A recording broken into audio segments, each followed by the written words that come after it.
சீரியல்களின் full எபிசோடுகளை Sun டிவியில் ஒளிபரப்பான உடனே எக்ஸ்க்ளூசிவாக சன் நெக்ஸ்டில் மட்டும் ஃப்ரீயா பாருங்கள். அம்மா, இந்த ரெண்டு குடும்பமும் எப்பவும் இப்படியே ஒன்னா இருக்கணும். சிதம்பரம் மாமா அவரோட தங்கச்சிய குடும்பத்தோட சீக்கிரம் ஏத்துக்கணும். எங்க குடும்பத்துக்குள்ள எந்த பிரிவும் இல்லாம எப்பவும் ஒத்துமையா சந்தோஷமா இருக்க நீதாமா வழி செய்யணும். அது மட்டும் இல்லாம யாரோ எங்க குடும்பத்தை அழிக்க பாக்குறாங்க. அது யாருன்னு எனக்கு தெரியணும். அவங்க கிட்ட இருந்து எப்படியாவது இந்த குடும்பத்தை காப்பாத்தணுமா. எங்க குடும்பத்தை அழிக்க நினைக்கிறது யாருன்னு எனக்கு காட்டு. அது போதும்மா.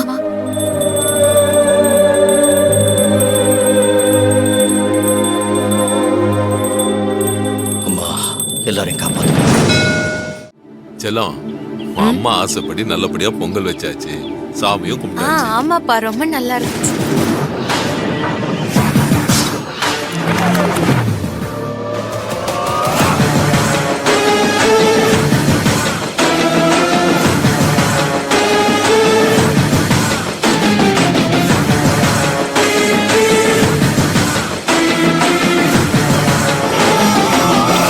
அடடே, உங்க எல்லாரையும் ஒரே இடத்துல ஒத்துமையா பாக்குறதுக்கு எவ்வளவு சந்தோஷமா இருக்கு தெரியுமா?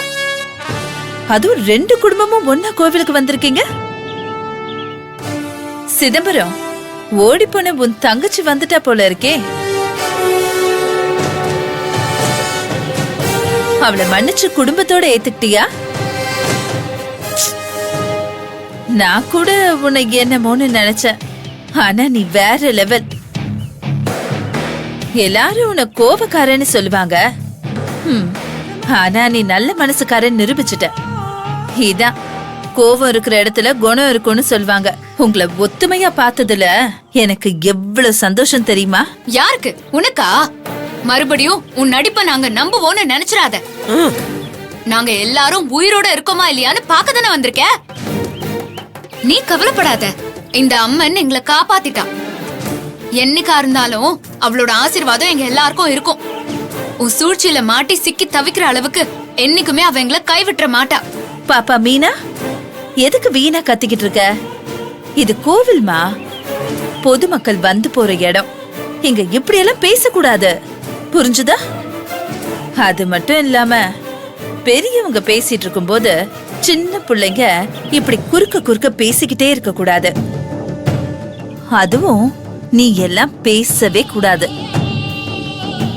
என்ன ரேவதி, உன் மருமக பேசுறத பார்த்தா உன்னோட மொத்த கண்ட்ரோலையும் அவகிட்ட கொடுத்துட்ட போல இருக்கே.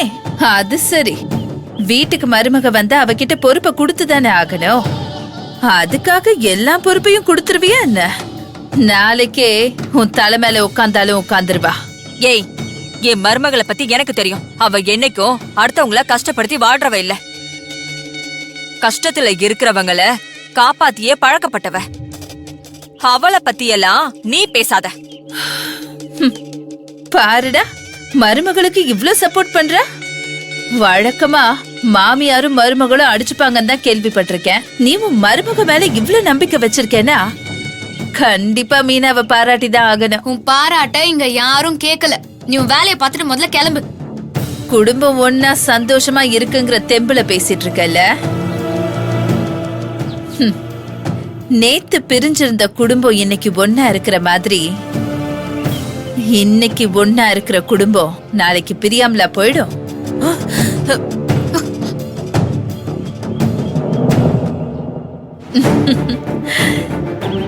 சரி சரி, உங்க குடும்ப கதை எனக்கு எதுக்கு? நான் வந்த வேலைய பார்த்துட்டு போயிடுறேன். ஏன் சிதம்பரம், உன் குடும்பத்தாளுங்க எல்லாரையுமே கோவிலுக்கு கூட்டிட்டு வந்திருக்கியே. ஆனா உன் மக தேவியையும் உன் மருமக கணேஷையும் கண்டுக்கவே மாட்டேங்கிற. ஒன்னா குடும்பத்தோட வந்திருக்கிற உங்களை நல்ல மனுஷங்கன்னு பாராட்டுறதா, இல்ல பெத்த பிள்ளைங்கள கண்டுக்க மாட்டேங்கிறீங்கன்னு வருத்தப்படுறதா? இருந்தாலும் ஊர் பெரிய மனுஷங்க நீங்க ரெண்டு பேரும் இப்படி பண்ணக்கூடாது. என்னடா திடீர்னு தேவி கணேஷ பத்தி பேசுறேன்னு பாக்குறீங்களா? என்ன பண்றது, பேச வேண்டிய சூழ்நிலைக்கு உங்க பிள்ளைங்க கொண்டு வந்துட்டாங்களே.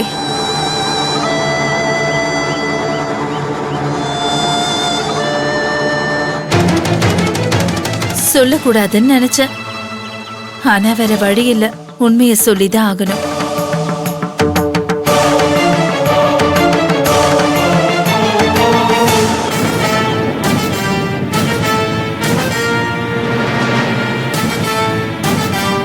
தங்கச்சி குடும்பத்தை ஏத்துக்கிட்டாரு. ஆனா பெத்த பொண்ணு என்னை ஏத்துக்கலன்னு உன் பொண்ணு விஷத்தை குடிச்சிட்டா. ஐயோ பாட்டி, ஐயோ, டேய், என்ன சொல்றா? எனக்கு சொல்றா அவ? அவ எப்படி போனாலும் அத பத்தி எனக்கு கவலை இல்ல. ஐயோ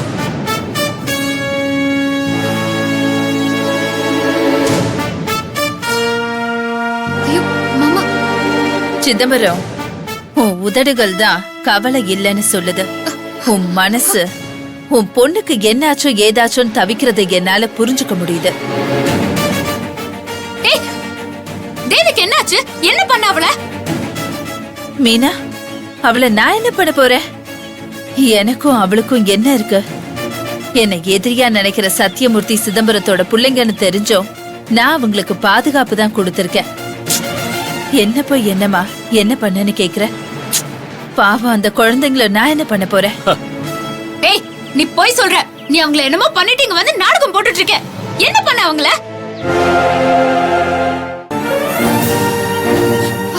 எங்க நம்ம பொண்ணுக்கு என்ன ஆச்சு? இவ ஏங்க இப்படி எல்லாம் சொல்றா? என்ன பொறுத்த வரைக்கும் அவ என் மகளே கிடையாது. அவளை பத்தி இங்க யாருமே பேசக்கூடாது. ஏங்க, அவ வேணான்னு நீங்க சாதாரணமா சொல்லிட்டீங்க. ஆனா அவளை 10 மாசம் சுமந்து பெத்தது இந்த வயிறு தாங்க. என் வலி உங்களுக்கு எங்க புரிய போகுது? அத்தை, நீங்க வருத்தப்படாதீங்க. தேவிக்கு ஒன்னும் ஆயிருக்காது. அவள இவளால ஒண்ணும் பண்ண முடியாது. அவ கூட கணேசா இருக்கான். ஏய், ஒழுங்கு மரியாதையா அவங்கள என்ன பண்ணன்னு சொல்லு. ஐயோ, சத்தியமா நான் அவங்கள ஒண்ணுமே பண்ணலமா. ஆனா பாவம், அவதான் உங்க குடும்பத்தோட பிரிவை தாங்கிக்க முடியாம விஷத்தை குடிச்சிட்டா. ஏய், விஷம் குடிச்சிச்சானே, நீ குடுத்தியா? இல்ல, நீ போய் சொல்ற. தேவி அப்படி பண்ற ஆள் இல்ல. நானும் அப்படிதாம்மா நினைச்சேன். ஐயோ, விஷத்தை குடிச்சிட்டாளே.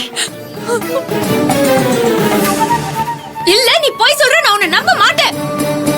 என்ன நீங்க யாரும் நம்ப மாட்டீங்கன்னு எனக்கு தெரியும். அதனால அவளை அட்மிட் பண்ண ஹாஸ்பிடல்ல அவளுக்கு ட்ரீட்மெண்ட் கொடுத்த டாக்டர் கிட்ட இருந்து மெடிக்கல் சர்டிபிகேட்டை கேட்டு வாங்கிட்டு வந்திருக்கேன். பாரு. ஏய், குடு. என்னையா?